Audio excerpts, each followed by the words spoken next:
안녕하세요. 지금부터 잠수 기능사 해설 강의를 시작하겠습니다.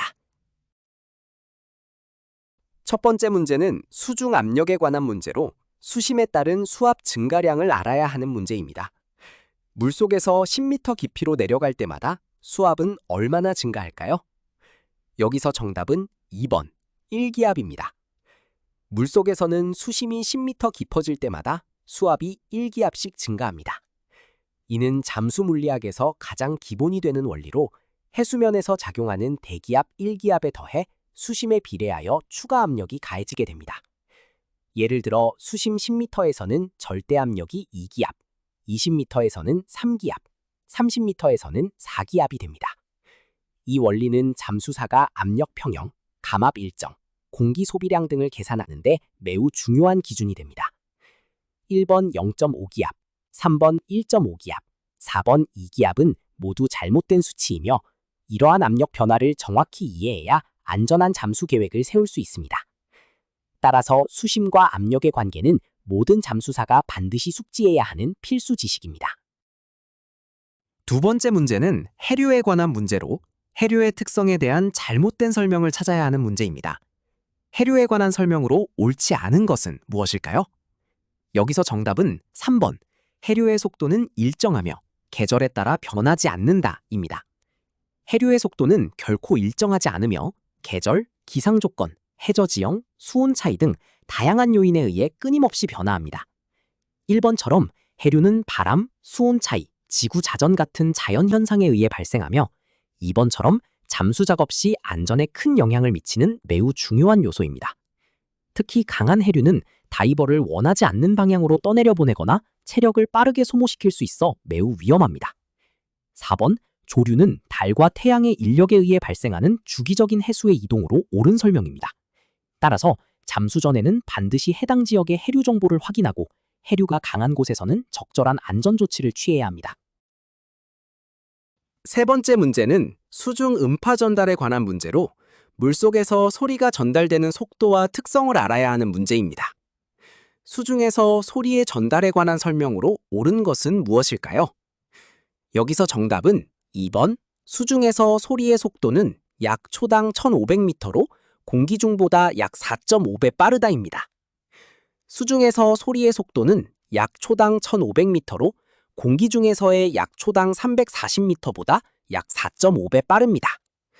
이는 물 분자가 공기 분자보다 훨씬 밀집되어 있어 진동이 더 빠르고 효율적으로 전달되기 때문입니다.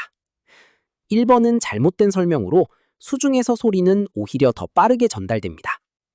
3번은 수중에서 소리의 방향 판단이 어렵다는 점에서 틀렸습니다. 양쪽 귀에 소리가 거의 동시에 도달하기 때문에 잠수사는 소리의 방향을 정확하게 분간하기 어렵습니다. 4번은 수온이 높아지면 분자 운동이 활발해져 오히려 소리의 속도가 증가하므로 잘못된 설명입니다. 이러한 수중 음파의 특성은 수중 통신과 잠수사의 안전에 매우 중요한 요소입니다. 안녕하세요. 지금부터 잠수 기능사 해설 강의를 시작하겠습니다. 첫 번째 문제는 해수면에서의 대기압에 관한 문제로 잠수압력 계산의 기준값을 알아야 하는 문제입니다. 해수면에서의 대기압은 얼마일까요? 여기서 정답은 2번, 1기압입니다. 해수면에서의 대기압은 1기압이며 이는 약 101.325kPa 또는 760mm 수운주에 해당하는 값입니다.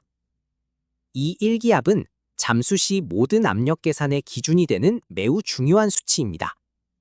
수심이 10m 깊어질 때마다 추가로 1기압씩 증가하기 때문에 해수면 1기압을 기준으로 수심 10m에서는 10m, 20m에서는 3기압이 됩니다. 1번 0.5기압이나 3번 1.5기압, 4번 2기압 같은 값은 해수면의 정상 대기압이 아닙니다. 다만 고도가 높은 산악지역에서는 대기압이 1기압보다 낮아져 잠수 시에는 고도 보정 테이블을 사용해야 합니다. 따라서 표준 잠수 계산은 항상 해수면 1기압을 기준으로 한다는 점을 정확히 기억해 두어야 합니다. 두 번째 문제는 헨리의 법칙에 관한 문제로 기체의 용해 원리를 알아야 하는 문제입니다. 헨리의 법칙에 대한 설명으로 옳은 것은 무엇일까요? 여기서 정답은 1번, 일정 온도에서 액체에 용해되는 기체의 양은 그 기체의 부분 압력에 비례한다 입니다. 헨리의 법칙은 잠수 시 감압병 발생 메커니즘을 이해하는 가장 중요한 물리 법칙입니다. 일정한 온도 조건에서 액체에 용해되는 기체의 양은 그 기체의 부분 압력에 정비례하며 압력이 증가하면 더 많은 기체가 용해된다는 원리입니다.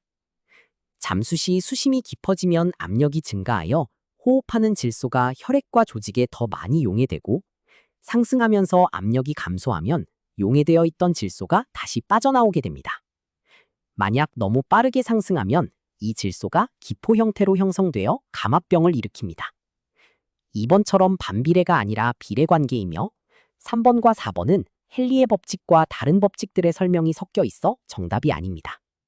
따라서 안전한 상승과 감압 정지는 모두 이 법칙을 바탕으로 설계되었습니다. 세 번째 문제는 질소 마취 현상에 관한 문제로 발생하는 일반적인 수심을 알아야 하는 문제입니다. 질소 마취 현상이 일반적으로 나타나기 시작하는 수심은 얼마일까요? 여기서 정답은 3번, 약 30m입니다. 질소 마취는 깊은 수심에서 호흡하는 공기 중의 질소가 마치 마취제처럼 신경계에 영향을 미쳐 발생하는 현상으로 일명 깊은 곳의 황홀경이라고도 불립니다. 일반적으로 수심 30m 부근부터 가벼운 증상이 나타나기 시작하며 40m를 넘어서면 판단력 저하, 행복감, 시야 협소 등이 뚜렷해지고 60m를 초과하면 심각한 의식 저하 위험이 있습니다. 1번 10m나 2번 20m에서는 일반적으로 질소 마취가 나타나지 않으며 4번 40m부터 시작된다는 설명은 다소 늦은 표현입니다. 질소 마취는 개인차가 크고 피로, 추위, 음주 등에 의해 더 일찍 나타날 수도 있습니다. 깊은 잠수 시에는 헬륨을 섞은 트라이믹스 기체를 사용하여 마취 위험을 낮추는 방법이 사용됩니다. 안녕하세요. 지금부터 잠수 기능사 해설 강의를 시작하겠습니다. 첫 번째 문제는 폴리프로필렌 로프에 관한 문제로 폴리프로필렌 로프의 특징 중 옳지 않은 것을 알아야 하는 문제입니다. 폴리프로필렌 로프의 특징으로 옳지 않은 것은 무엇일까요? 여기서 정답은 2번, 자외선에 강하다입니다.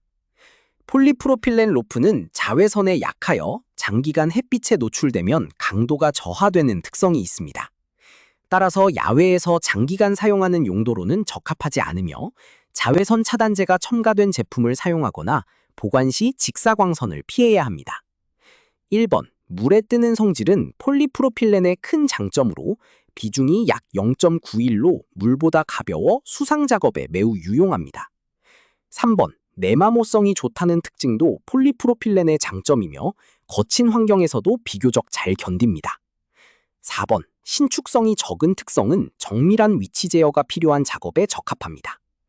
폴리프로필렌 로프는 가볍고 물에 뜨며 가격이 저렴하다는 장점 때문에 어업, 수상 구조, 잠수 작업 등에 널리 사용되지만 자외선 노출에 주의하여 관리해야 합니다. 두 번째 문제는 산소 아크 절단에 관한 문제로 산소 아크 절단의 특징을 알아야 하는 문제입니다. 수중 절단 방법 중 산소 아크 절단의 특징으로 옳은 것은 무엇일까요? 여기서 정답은 3번, 산소와 전기 아크를 동시에 사용한다입니다. 산소 아크 절단은 산소와 전기 아크를 동시에 사용하여 금속을 절단하는 방법입니다. 전기 아크가 금속을 빨갛게 가열하면 분출되는 산소가 가열된 금속을 산화시켜 절단하는 원리입니다. 이 방식은 수중 절단에서 가장 널리 사용되는 방법 중 하나로 절단 속도가 빠르고 효율적입니다. 1번, 전기를 사용하지 않는다는 설명은 틀렸으며 산소 아크 절단은 전기 아크가 핵심 요소입니다. 2번, 비금속 재료 절단에 적합하다는 것도 틀렸는데 이 방식은 주로 강철 등 금속 재료 절단에 사용됩니다. 4번, 절단 속도가 느리다는 설명도 틀렸으며 산소 아크 절단은 비교적 빠른 절단 속도를 자랑합니다. 작업 시에는 감전과 폭발 위험이 있으므로 반드시 안전 절차를 준수하고 보호 장비를 착용해야 합니다. 세 번째 문제는 수중 발파 안전거리에 관한 문제로 안전거리에 영향을 미치지 않는 요소를 알아야 하는 문제입니다. 수중 발파 작업 시 안전거리 확보에 영향을 미치는 요소가 아닌 것은 무엇일까요? 여기서 정답은 2번, 수중 가시거리입니다. 수중 가시거리는 작업자의 시야 확보에 영향을 주지만 폭발 시 안전거리 확보와는 직접적인 관련이 없습니다. 안전거리는 폭발의 물리적 영향 범위를 기준으로 결정되기 때문입니다. 1번, 사용하는 폭약의 양은 폭발의 위력과 영향 범위를 결정하는 가장 중요한 요소이며 폭약의 양이 많을수록 더 넓은 안전거리가 필요합니다. 3번, 수심은 수압과 폭발 에너지의 전파 방식에 영향을 미치므로 중요한 고려사항입니다. 깊은 수심일수록 폭발 에너지가 다르게 전파됩니다. 4번, 폭발 대상물의 특성도 안전거리 결정에 중요한데 단단한 안반과 부드러운 지반에 따라 폭발 에너지 전달이 달라집니다. 수중 발파 작업은 매우 위험하므로 정확한 사전 계산과 충분한 안전거리 확보가 필수입니다.